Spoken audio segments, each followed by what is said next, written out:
Good morning class. मैं Mohan Kumar Singh, BCA department RSS science college Sitamarhi से computer architecture के इस वीडियो लेक्चर सेशन में आप सभी का बहुत बहुत वेलकम है।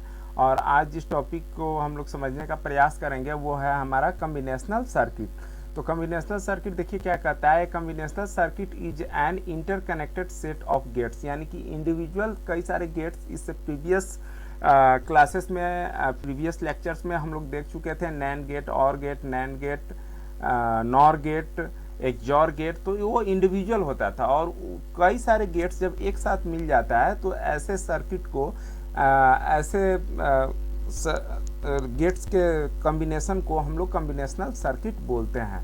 कहता है कि हुज आउटपुट, यानी कि उस सर्किट का आउटपुट एट एनी टाइम, यानी किसी भी समय पे इज ए फंक्शन, उसका आउटपुट जो है वो एक फंक्शन होगा only of the input at that time, यानी कि उस टाइम पे कितना उसको जितना इनपुट आया उस इनपुट का एक फंक्शन के रूप में होता है। As with a single gate, यानी सिंगल गेट का हम लोग देख चुके थे प्रीवियसली। उसमें क्या होता था, the appearance of the input, जैसे ही हम लोग इनपुट डालते थे, या सिंगल गेट की हम लोग बात करें तो सिंगल गेट में जैसे ही हम लोग इनपुट डालते हैं तुरंत उसके साथ ही आउटपुट हमारा आ जाता है। वहाँ पर जो है केवल सिंगल गेट्स का ही डिले होता है, यानी कि सिंगल गेट्स उस आउटपुट को देने में जितना टाइम लगाएगा उतना ही वहाँ पे डिले टाइम होगा। तो कहता है कि the appearance of the input, input का जो अपीयरेंस होगा इज फॉलोड ऑलमोस्ट इमीडिएटली, यानी कि इनपुट के तुरंत बाद by the appearance of the output, output आ जाता है विथ ओनली गेट्स डिले, यानी कि सिंगल गेट्स के डिले टाइम के बाद। लेकिन जब कॉम्बिनेशनल सर्किट्स की हम लोग बात करते हैं तो इसका डिले टाइम बढ़ जाता है, बिकॉज यहाँ पे इनपुट्स कई सारे गेट्स इंटरकनेक्टेड होते हैं, तो हर गेट्स का डिले टाइम मिल करके कॉम्बिनेशनल सर्किट के आउटपुट का जो डिले टाइम है वो बढ़ जाता है। देखिए आगे क्या कहता है। In general terms a combinational circuit consist of n binary inputs, यानी कि एक कॉम्बिनेशनल सर्किट में एन का मतलब, कहने का मतलब है कि कई सारे, मतलब 2, 4, 10, 15, 20, 25 इनपुट्स हो सकते हैं, उससे ज़्यादा भी हो सकते हैं। एंड एम बाइनरी आउटपुट्स, और उसके आउटपुट्स भी कई सारे हो सकते हैं।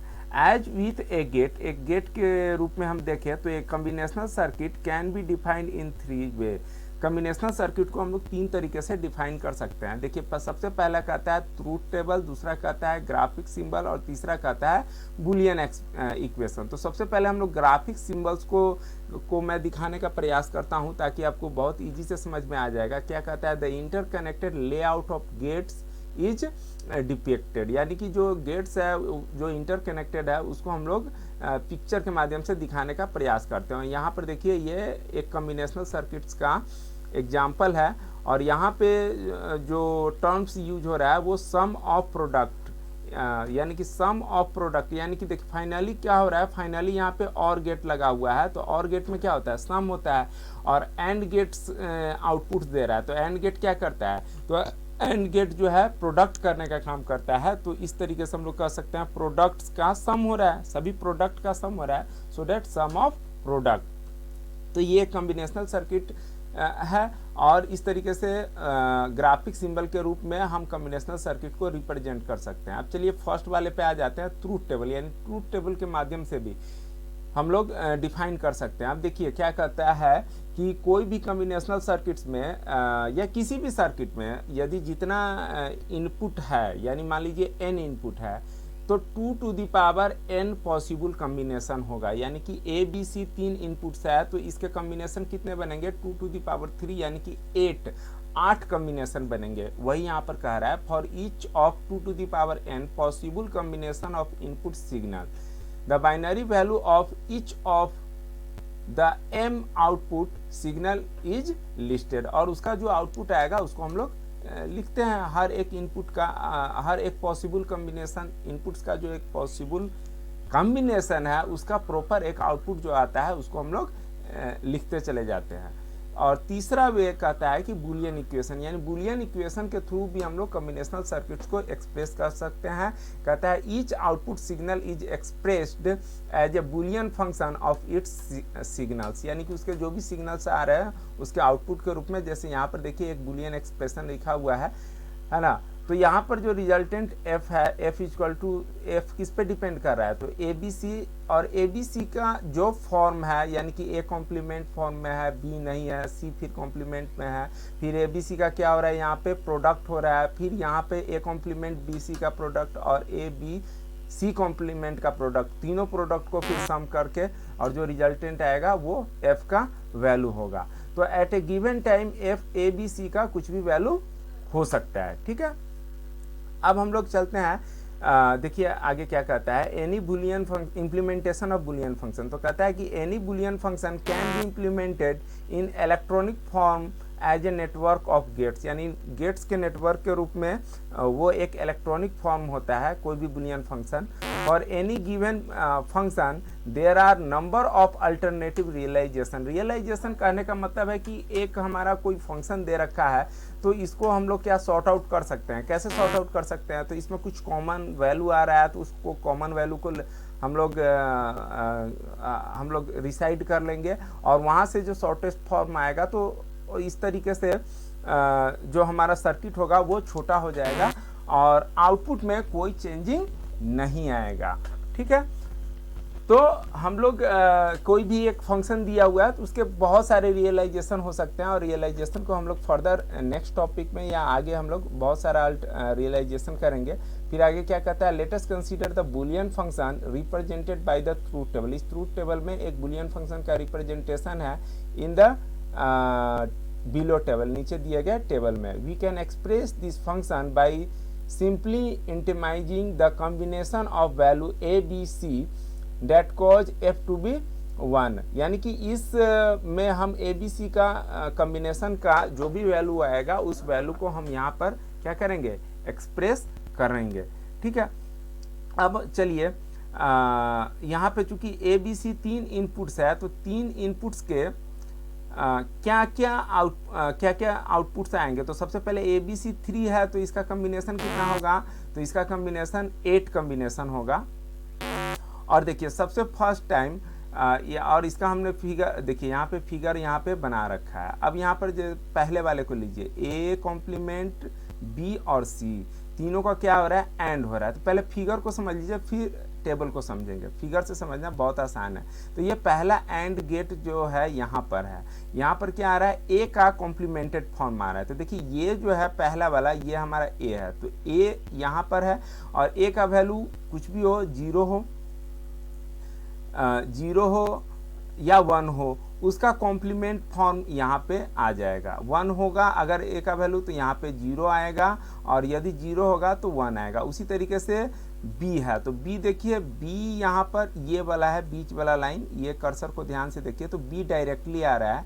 और फिर सी कॉम्प्लीमेंट है तो यहाँ से देखिए सी का कॉम्प्लीमेंटेड फॉर्म यहाँ पे डाला जा रहा है। तो फर्स्ट टाइम में मान लेते हैं कि तीनों यदि 0 0 है, तीनों इनपुट यदि 0 0 है तो ए किस फॉर्म में जा रहा है, कॉम्प्लीमेंट फॉर्म में जा रहा है, और सी भी किस फॉर्म में जा रहा है, कॉम्प्लीमेंट फॉर्म में जा रहा है। यानी कि थोड़ा सा मैं वीडियो को पॉज करना चाहूँगा और वापस मैं आता हूँ।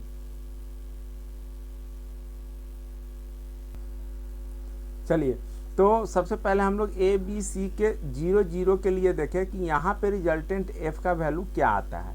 तो तीनों 0 0 है, यानी एक 0 है, बी भी 0 है और सी भी 0 है। तो ए चूंकि कॉम्प्लीमेंट फॉर्म में जा रहा है तो ए क्या हो जाएगा, 1, और बी क्या जा रहा है, बी डायरेक्टली जा रहा है तो 0 ही रहेगा। और जब बी डायरेक्टली 0 जा रहा है तो इस सी का वैल्यू 1 हो या 0 हो, क्योंकि बी 0 है तो ये इसका आउटपुट 0 आएगा। फिर इसमें देखिए A B C, A complement B C, तो बी सी भी इसमें क्या जा रहा है, 0 0 के टर्म में जा रहा है तो एंड गेट 0 ही आएगा। फिर ए बी सी कॉम्प्लीमेंट, तो ए बी का मतलब ए बी 0 0 जा रहा है यहाँ पे। थोड़ा सा मैं वापस वीडियो पॉज करूंगा, मैं अभी तुरंत वापस आ, ओके। तो कहने का मतलब है कि फर्स्ट टाइम तीनों 0 0 है, तो यहाँ पर ध्यान से देखिए कि b डायरेक्टली 0 जाएगा तो भी 0 हो जाएगा, b यहाँ पे भी डायरेक्टली 0 जा रहा है, b यहाँ पे भी डायरेक्टली जा रहा है, यानी कि तीनों ही सिचुएशन में b का वैल्यू 0 0 है, सो डैट इस एंड गेट का आउटपुट 0 0 ही आएगा, और तीनों 0 यदि और में गया तो रिजल्टेंट हमारा 0 ही आएगा।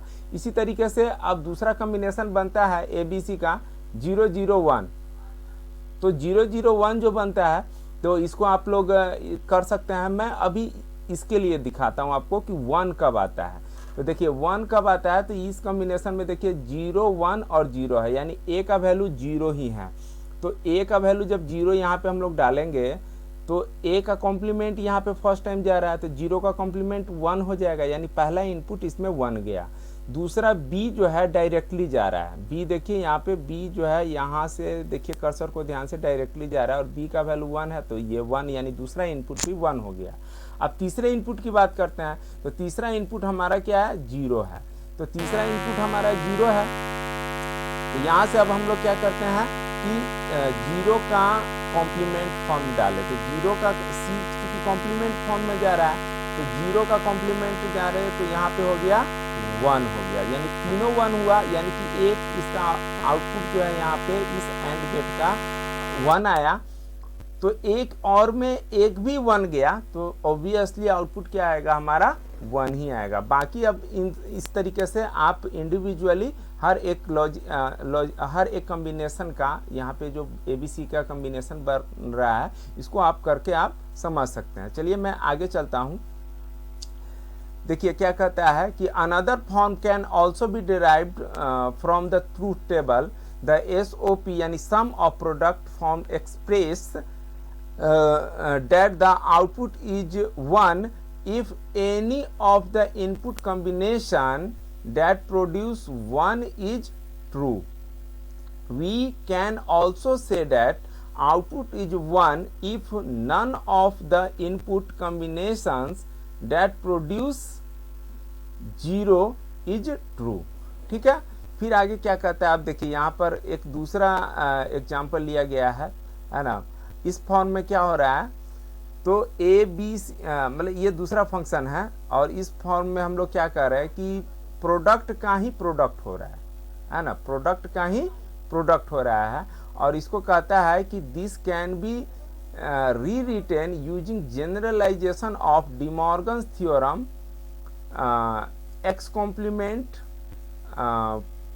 Plus y complement plus z complement. तो डिमॉर्गन्स थ्योरम में हम लोग पढ़े हुए थे, ठीक है। देखिए ये कैसे लिखा गया है, देखिए डिमॉर्गन्स थ्योरम कहता है कि अगर किसी प्रोडक्ट फॉर्म का कॉम्प्लीमेंट है, यानी जितना प्रोडक्ट है सबका कॉम्प्लीमेंट है, तो वो इंडिविजुअल क्या हो जाता है, इंडिविजुअल कॉम्प्लीमेंट का सम फॉर्म हो जाता है। और डिमॉर्गन्स थ्योरम इससे प्रीवियस लेक्चर में हम लोग पढ़ चुके हैं, और उसी का यूज करके इस फंक्शन को क्या किया जा रहा है कि रियलाइज किया जा रहा है, यानी कि इसको छोटा से छोटा बनाया जा रहा है, ठीक है। अब छोटा से छोटा बनाने की बात करते हैं, तो चलिए सबसे पहले क्या है कि A complement, B complement, C complement तीनों प्रोडक्ट फॉर्म में है, और का होल कॉम्प्लीमेंट है। तो इसको जब हम लोग रियलाइज करेंगे यूजिंग द डिमॉर्गन्स थ्योरम, जो कि यहाँ पे ये दे रखा है, तो क्या हो जाएगा, A कॉम्प्लीमेंट का कॉम्प्लीमेंट, ये वाला कॉम्प्लीमेंट का A का कॉम्प्लीमेंट का कॉम्प्लीमेंट प्लस B कॉम्प्लीमेंट का कॉम्प्लीमेंट, C कॉम्प्लीमेंट का कॉम्प्लीमेंट, और इस तरीके से फिर यहाँ पर चले आइए, तो ये इनटू का इनटू है, बीच का जो इनटू है ये जैसे का तैसे है, क्योंकि ये होल क्या है, ये तीनों टर्म क्या है, देखिए ध्यान से देखिए, ये तीनों टर्म प्रोडक्ट फॉर्म में है, और इसका होल का कॉम्प्लीमेंट है, तो इंडिविजुअल का कॉम्प्लीमेंट लेकिन सम फॉर्म में। तो उसी तरीके से A कॉम्प्लीमेंट का कॉम्प्लीमेंट प्लस B कॉम्प्लीमेंट का कॉम्प्लीमेंट प्लस C कॉम्प्लीमेंट, ठीक है। और इस तरीके से हम लोग क्या करते हैं, इसको रीराइट कर देते हैं। अब जब इसमें फर्दर आगे हम लोग कॉमन लेते हैं इसको, तो इस तरीके से ये शॉर्टेस्ट फॉर्म में हमारा आ जाएगा, ठीक है। अब जो ये शॉर्टेस्ट फॉर्म में आया है, कैसे आया है, तो देखिए ए कॉम्प्लीमेंट का कॉम्प्लीमेंट, तो बुलियन रूल कहता है ए कॉम्प्लीमेंट का कॉम्प्लीमेंट ए ही होता है, बी कॉम्प्लीमेंट का कॉम्प्लीमेंट बी ही होता है, सी कॉम्प्लीमेंट का कॉम्प्लीमेंट सी होता है। यानी किसी भी इनपुट्स के कॉम्प्लीमेंट का कॉम्प्लीमेंट करते हैं तो वो जैसे का तैसे प्रीवियस जैसा ही रहता है। लेकिन इस टर्म को देखिए, इस टर्म को रियलाइज किया गया है यहाँ पे। तो यहाँ पर देखिए क्या हो रहा है, तो यहाँ पर देखिए ए कॉम्प्लीमेंट जो हमारा है वो तो यहाँ पे एक आ गया है, ए कॉम्प्लीमेंट का कॉम्प्लीमेंट। फिर उसी तरीके से बी कॉम्प्लीमेंट का कॉम्प्लीमेंट है तो डायरेक्टली बी आ गया है। और यहाँ पर जो सी कॉम्प्लीमेंट है तो ये जैसे का तैसा है, इसके ऊपर कोई बुलियन रूल इसके लिए नहीं है, तो ये जैसे का तैसे है। और इस तरीके से हर एक को जब हम लोग रियलाइज करेंगे तो शॉर्टेस्ट फॉर्म इसका हम लोग ये पाएंगे। ठीक है, कहता है this is in the product of sum, product of sum. अब देखिए यहाँ पर क्या था, यहाँ पर प्रोडक्ट के फॉर्म में, सारा प्रोडक्ट के फॉर्म में है ना, लेकिन इसको हम लोग किस फॉर्म में कर दिए, तो सम सॉरी प्रोडक्ट ये किसका, तो सम का प्रोडक्ट ये, यानी सम ऑफ प्रोडक्ट फॉर्म में, which is illustrated in below figure, इस फिगर में दिखाया गया है इस चीज को, है ना।